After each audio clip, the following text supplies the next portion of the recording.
Good day to each and everyone. I am Pamaong of BSHM3A, and today I'll going to discuss the tourism investments and finance of Chapter 12. And for our learning objectives, we must enumerate the procedure in setting up a tourism-oriented business, explain the lanes governing tourism investments and financing tourism-oriented projects, discuss the business models applicable to tourism projects, enumerate the various taxes application to tourism-related establishment, and discuss the limitations of foreigners in tourism investments. So for the first slide, we have here the tourism investments and finance. So tourism investments refer to financial contributions made to business and structure that support tourism activities such as hotels, resort, transportations, and entertainment facilities. Tourism investments drive economic growth, create jobs, and enhance the country's global competitiveness. So, tourism investments involve financial contributions to business and infrastructure that support tourism, including hotels, resort, transportations, and entertainment facilities. So, these investments may play a crucial role in driving economic growth by attracting visitors, generating revenue, and creating employment opportunities. They also enhance a country's global competitiveness by improving service quality, expanding tourism offerings, and fostering sustainable development. Well-planned tourism investments contribute to long-term economic stability, boost local communities, and position a destination as a premier choice for travelers. So next slide is the delayed retirement village. So for the overview, Rafael Valdez, a successful restaurateur, planned to build a retirement village but failed to secure the necessary permits. Issues, misallocations of investor funds, failure to meet project timelines, and legal consequences for pre-selling without approval. And for the lessons, the importance of legal compliance in business investments to protect investors and consumers. So for Rafael Valdez, a successful restaurateur, envisions developing a retirement village but encountered significant setbacks due to regulatory challenges. His failure to secure the necessary permits led to critical issues, including the misallocations of investor funds, missed project timelines, and legal consequences for pre-selling units without proper approval. So this case highlights the vital importance of legal compliance in business investments, ensuring that projects adhere to regulations to protect investors, maintain consumer trust, and prevent financial and legal repercussions that could jeopardize a project's success. So for the next slide is the Foreign Investments Act of 1991. So for the RA 7042 as amended by the RA 8179, a law regulating foreign investments in the Philippines. So for the Philippine national, a citizen for entity that is at least 60% Filipino owned. So for the Foreign Investments Act of the 1991 in the RA 7042, as amended by the RA 8179, is a law that regulates the foreign investments in the Philippines, outlining the rights, restrictions, and incentives for foreign investors. It establishes guidelines on areas of investments open to foreign participation while ensuring that certain industries remain protected for Filipino citizens and businesses. Under this law, a Philippine national refers to a citizen or an entity that is at least 60% Filipino owned, ensuring that majority ownership and control remain with Filipino in key sectors. This legislation aims to balance economic growth through foreign investment while safeguarding national interests and promoting local enterprises development. So the next is the investment categories. We have here the domestic market enterprises that says businesses serving local consumer with ownership restrictions in certain industry. We have here export enterprises, companies that export at least 60% of their products, services, allowing up to 100% foreign ownership. We have here the negative list, specify sectors where foreign investment is limited or prohibited. So the investment categories in the Philippines are classified to regulate foreign participation in business activities. Domestic market enterprises cater primarily to local consumers and may have ownership restrictions in certain industries to protect Filipino interests. Enterprises, or on the other hand, are businesses that export at least 60% of their products or services, allowing up to 100% foreign ownership to encourage international trade and economic growth. So the list specifies sector where foreign investment is restricted or prohibited, ensuring that critical industries remain under Filipino control. So these classifications help balance economic liberalization with national security and local business development. So for the next slide is a procedure for registering a tourism business. Steps. Secure necessary permits from local government units registered with the Security and Exchange Commission or the SEC for corporations and partnerships. We have here the register with the Bureau of Trade Regulations and Consumer Protections or the BTRCP for sole proprietorships. Consequences of non-compliance, fines, legal actions, and possible business closure. So registering a tourism business in the Philippines involves several key steps to ensure legal compliance. Entrepreneurs must first secure the necessary permits from local government units to operate within their jurisdiction.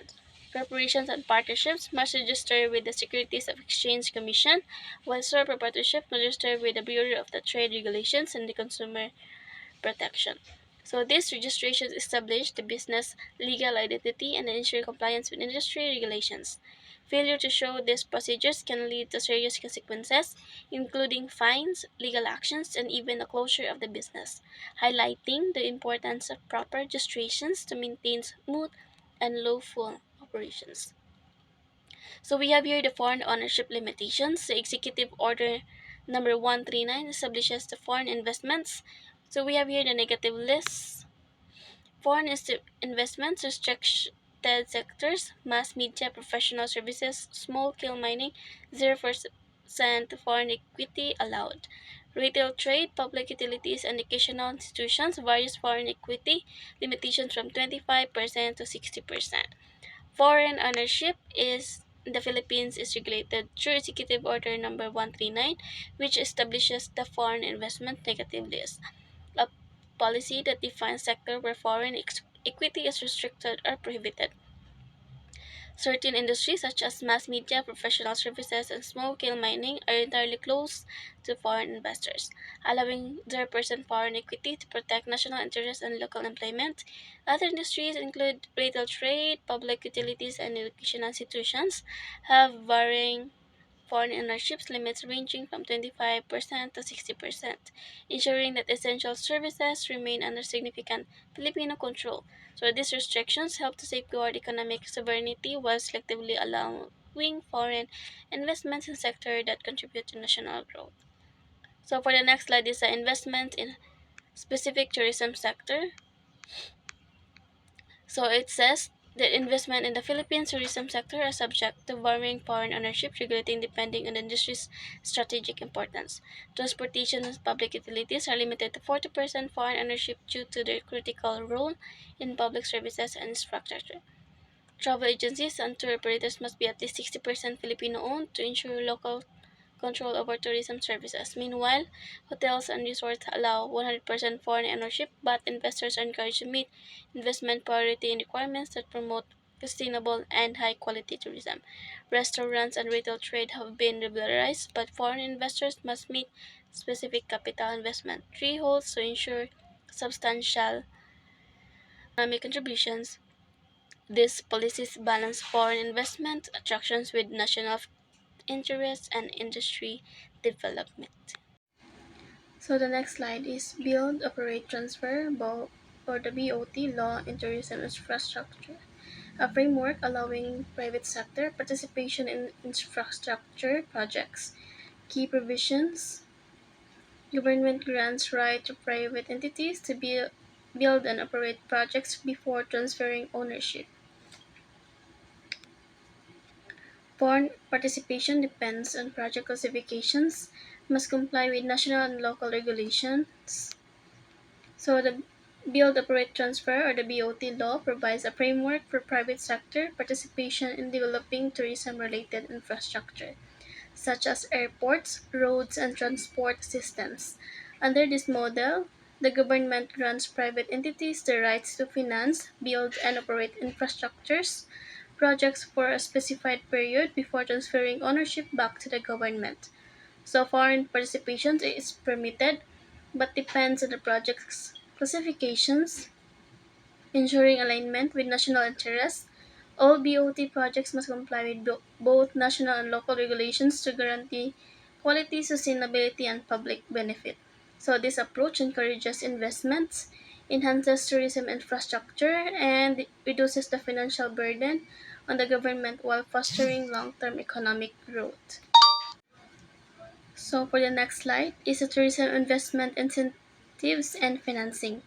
We have here tax incentives, reductions or exemptions for from certain taxes for tourism businesses. Special programs benefit for balikbayans or returning Filipinos and retirees investing in tourism ventures.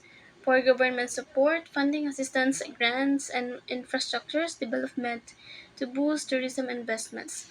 So the Philippine government offers various investments, incentives, and financing options to promote tourism development and attract investors. Tax incentives such as reductions or exemptions provide financial relief for tourism businesses, encouraging growth and sustainability. Special programs benefit balikbayans or the returning Filipinos and retirees who invest in tourism ventures, fostering increased participation from the Filipino diaspora. Additionally, the government extends funding assistance, grants, and infrastructure development support to strengthen tourism related enterprises and enhance the country's overall competitiveness. So, these incentives create a favorable investment climate, drive economic growth, and support the long term expansion of the tourism industry. Next, we have the negotiable instruments and financial documents in tourism.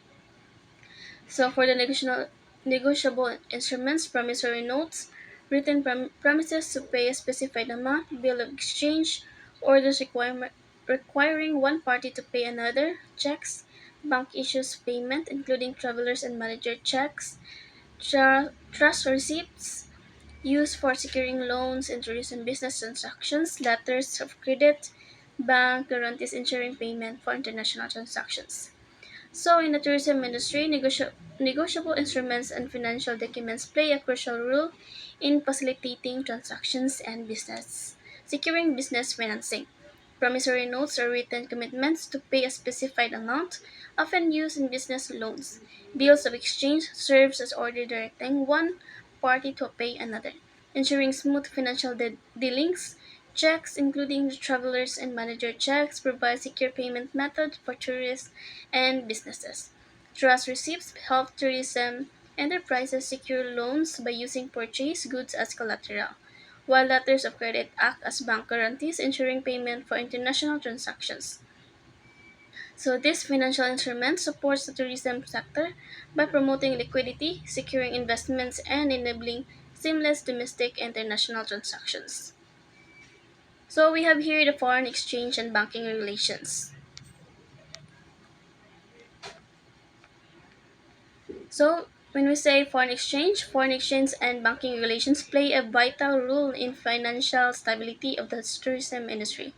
Businesses handling foreign currencies must comply with foreign exchange rules to ensure transparency and legal adherence. Banks support the tourism sector by providing loans, facilitating international transactions, and offering financial services that cater to both businesses and travelers. Additionally, tourism enterprises are required to report all foreign exchange transactions to the Bangko Sentral ng Pilipinas or the BSP to maintain regulatory compliance and prevent financial irregularities. These regulations help sustain a stable economic environment, ensuring smooth financial operations within the tourism industry. So for the next slide, we have here the case study on legal issues in tourism investments. For the case 1, a foreign investor attempting to own a travel agency restricted by the law. And the case 2 is a hotel investment failing due to non-compliance with foreign ownership limitations. We have here the lessons, the importance of understanding and following tourism investment law. So, for the legal issues in tourism investments often arise when investors fail to comply with ownership regulations. In case one, a foreign investor attempted to fully own a travel agency, which is restricted by law, leading to legal challenges and potential financial losses.